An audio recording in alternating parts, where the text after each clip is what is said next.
قال الله تعالى: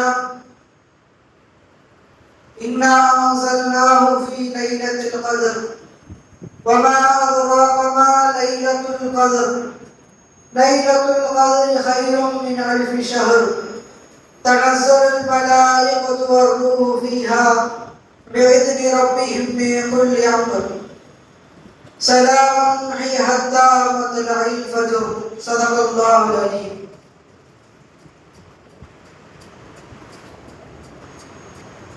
அரசாட்சி தனதாக்கி அரசாட்சி நபியாக்கி அழகாட்சி புரிகின்ற பேரரசனாகிய அல்லாஹ்வுக்கே எல்லா புகழும் புகழ்ச்சியும் உரித்தாகட்டுமாக. இன்னும் எம்பெருமானார் ரசூலுல்லாஹி கரீம் ஸல்லல்லாஹு அலைஹி வஸல்லம் அன்னவர்களின் மீதும் அன்னவர்களினுடைய வாழ்க்கை வழிமுறைகளை பின்பற்றி வாழ்ந்து மறைந்த சத்திய சஹாபாக்கள், தாபிஈன்கள், தபா தாபிஈன்கள், நாதாக்கள், ஷுஹதாக்கள், நல்லடியார்கள் அனைவர்களின் மீதும் அல்லாஹ்வினுடைய சாந்தியும் சமாதானமும் என்றென்றும் நீங்காமல் நின்று நிலவட்டுமாக என்று துஆ செய்தவனாக என்னுடைய உரையை ஆரம்பம் செய்கிறேன். அஸ்ஸலாமு அலைக்கும் வரஹ்மத்துல்லாஹி தஆலா வபரகாத்துஹு.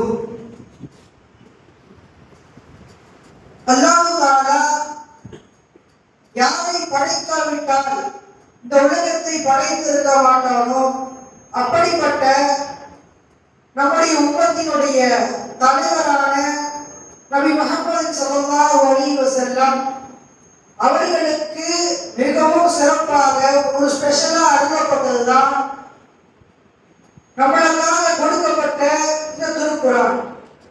இந்த குர்ஆன் நபி ஸல்லல்லாஹு அலைஹி வஸல்லம் அவர்களுக்கு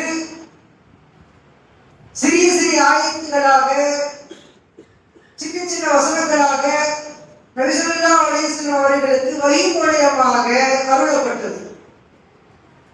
இந்த குர்ஆன் வஹி மூலமாக கொஞ்சம் கொஞ்சமா பல வருட காலங்களாக நபி ஸல்லல்லாஹு அலைஹி வஸல்லம் அவர்களுக்கு வஹி மூலம் அறிவிக்கப்பட்டது. அதே ஒரு சில ஆயத்துகள் மக்காவிலும் இன்னும் சில ஆயத்துகள் மதீனாவிலும் இறக்கப்பட்டது. ஏன்னு சொன்னா குர்ஆன் வஹி மூலம் இறக்க ஆரம்பிச்ச காலம் ஸல்லல்லாஹு அலைஹி வஸல்லம் மக்கால இருந்தாங்க. அப்ப வஹி மூலமா குர்ஆன் இறக்கப்பட்டு இருந்துச்சு. அதற்கு பிறகு நபி ஸல்லல்லாஹு அலைஹி வஸல்லம் அவர்கள் ஹிஜ்ரத் செய்யப்பட்டு மதீனாவுக்கு போயிட்டாங்க. நபி ஸல்லல்லாஹு அலைஹி வஸல்லம் ஹிஜ்ரத் செய்து மதீனாவுக்கு போயிட்டாங்க. மதீனாவுக்கு போனது அங்கிருந்து இறங்குச்சு. அங்கேயும் ஸல்லல்லாஹு அலைஹி வஸல்லம் வஹி மூலமா குர்ஆன் கொஞ்சம் கொஞ்சமா இறக்கப்பட்டுச்சு. அப்படி நம்ம குர்ஆன்ல பார்க்கும் பொழுது ஒவ்வொரு சூறாவுக்கு கீழே போட்டிருப்பாங்க இந்த சூறா எங்க இறங்குச்சு அப்படின்னு சொல்லி. மக்கால இறங்குன்னு சொன்னா மக்கியான்னு சொல்லி போட்டிருப்பாங்க. மதீனாவில் இறங்கக்கூடிய சூறாக்களுக்கு எல்லாமே மதனியா அப்படின்னு சொல்லி குர்ஆன்ல போட்டிருப்பாங்க. இப்படியாக ஸல்லல்லாஹு அலைஹி வஸல்லம் அவர்களுக்கு குர்ஆன் சிறிது சிறிதாக ஒவ்வொரு இடங்களிலும் ஒவ்வொரு மாதிரியாக ஸல்லல்லாஹு அலைஹி வஸல்லம் அவர்களுக்கு அருளப்பட்டது. ஒரு தடவை ஆயிஷா ரலியல்லாஹு அவர்களுடைய மடியிலே நபி ஸல்லல்லாஹு அலைஹி வஸல்லம் படுத்திருக்கிறார்கள். அந்த தருணத்திலே நபி ஸல்லல்லாஹு அலைஹி வஸல்லம் அவர்களுக்கு வஹி இறக்கப்படுகிறது. அப்பொழுது ஆயிஷா ரலியல்லாஹு தஆலா சொல்றாங்க, ஸல்லல்லாஹு அலைஹி வஸல்லம் அவர்களுக்கு இறக்கக்கூடிய வஹி ஸல்லல்லாஹு அலைஹி வஸல்லம் மடியில படுத்திருக்காங்க. அப்ப சொல்றாங்க, நாயகமே உங்களுக்கு வஹி இறக்கக்கூடிய தருணத்தில் என்னுடைய மடியில படுத்திருந்தீங்கல்ல, அப்ப என்னுடைய காலை மீது என்னுடைய தொடை மீது 10 யானைகள் ஏறி நின்றதை போன்று நான் வலியை அனுபவித்தேன் என்று ஆயிஷா ரலியல்லாஹு அன்ஹா சொல்றாங்க. அப்பொழுது நபி ஸல்லல்லாஹு அலைஹி வஸல்லம் அவர்களுக்கு எவ்வளவு சிறப்பு மிக்க இந்த குர்ஆன்கள் எவ்வளவு வலிமிக்கதாக இறங்கி இருக்கும் என்பதை நாம் சிந்தித்து பார்க்க வேண்டும். அதே மாதிரி ஒரு நபி ஸல்லல்லாஹு அலைஹி வஸல்லம் அவர்களுக்கு ஜிப்ரீல் அலைஹிஸ்ஸலாம் வஹி கொண்டு வராங்க. வஹி கொண்டு வந்து கொடுக்கும் பொழுது ஸல்லல்லாஹு அலைஹி வஸல்லம் கேட்கறாங்க, இந்த வஹியை உங்களுக்கு யார் கொடுத்துட்டா? அல்லாஹ் கொடுத்தான். அல்லாஹ் தான் கொடுத்தா. இந்த வஹி நீங்க யார்கிட்ட இருந்து வாங்கிட்டு வந்தீங்கன்னு கேட்டாங்க. நான் அல்லாஹ் கூப்பிடுவான், நான் போவேன். அந்த இடத்துல இருந்து ஒரு கை வரும். அந்த கையில இருந்து அல்லாஹ் தஆலா வஹி கொடுக்க சொல்லுவாங்க. எனக்கு அந்த கை மூலமா வஹி பெறப்படும். நான் வாங்கிட்டு வந்து உங்களை கொடுத்துருவேன். அந்த கை வரப்பட உங்களுக்கு இந்த குர்ஆனுடைய ஆயத்துல சுமந்திர கை வந்து உங்களை கொடுத்தது இல்லை.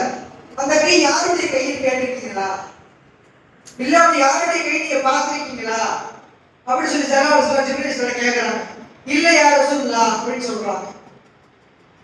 அப்ப சொல்றாங்க சல்லல்லாஹு அடுத்த முறை நீங்க வஹி வாங்க போகும் பொழுது நான் உங்களை பார்க்கணும், தாயத்து கொடுக்கக்கூடிய வஹி கொடுக்கக்கூடியவங்க நான் உங்களை பார்க்கணும்னு நீங்க சொல்லுங்க அப்படின்றாங்க.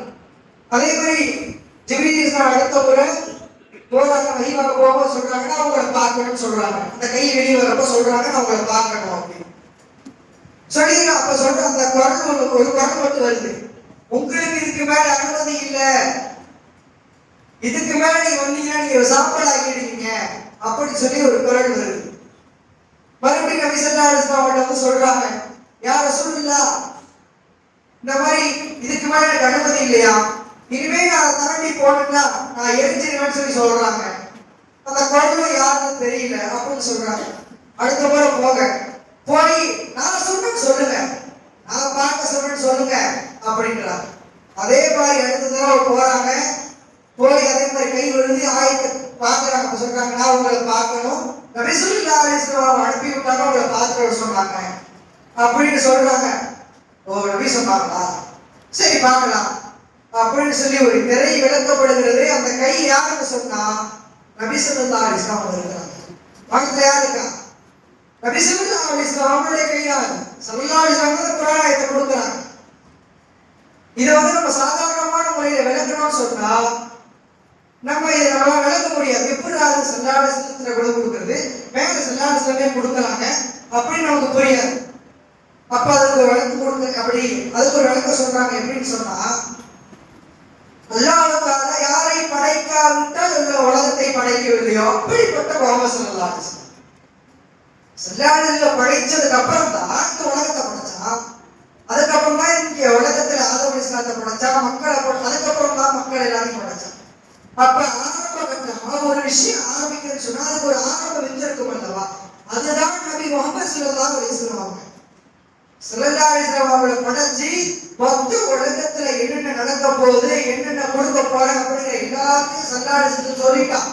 அப்ப இந்த உலகத்தை படைப்பதற்கு முன்னால், இதற்கு முன்னால் 3 வேதங்கள் வருவதற்கு முன்னால் குர்ஆனை படைத்து நபி ஸல்லல்லாஹு அலைஹி வஸல்லம் அவர்கள் கையில் அல்லாஹ் தஆலா ஒப்படைத்து விட்டார். ஒப்படைத்து விட்டு இந்த நேரத்தில், இந்த காலத்தில், இந்த குறிப்பிட்ட நேரங்களில் இந்த அளவுகள் உங்களிடத்தில் பெறப்பட வேண்டும், இப்படியாக குர்ஆன் ஆயத்துகள் இறக்க வேண்டும், இறக்கப்பட வேண்டும், அப்படியாக ஸல்லல்லாஹு அலைஹி வஸல்லம் அவர்களுக்கு அல்லாஹ் தஆலா கட்டளை இட்டிருந்தார்.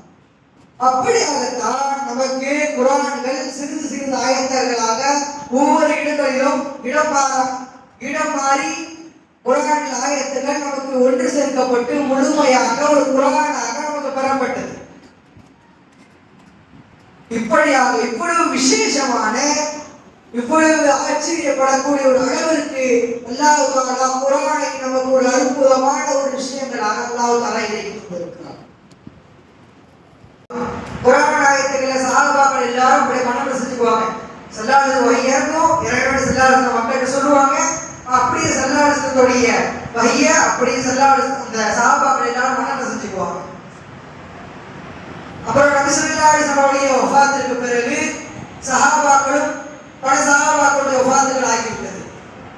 இப்படியே சென்று கொண்டிருந்தால் குர்ஆன் நம்மளை விட்டு சென்று விடும், குர்ஆன் இருந்த இடங்கள் தெரியாது, அடையாளம் தெரியாமல் போகும் என்பதால்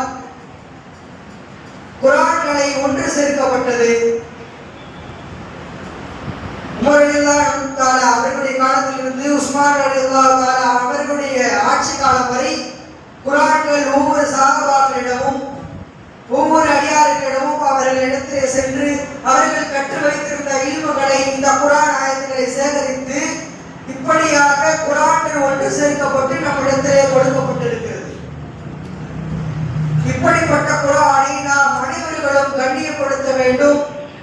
அதிகமாக குர்ஆன்களை அதிகமாக ஓதக்கூடிய பாக்கியத்தை அல்லாஹ் தஆலா நம் அனைவர்களுக்கும் தர வேண்டும் என்று துஆ செய்தவனாக இந்த உரையை நாம் நிறைவு செய்கிறேன். வாஹிதாவான அல்ஹம்துலில்லாஹி ரப்பில் ஆலமீன். அஸ்ஸலாமு அலைக்கும் வரஹ்மத்துல்லாஹி தஆலா வ பரகாத்துஹு.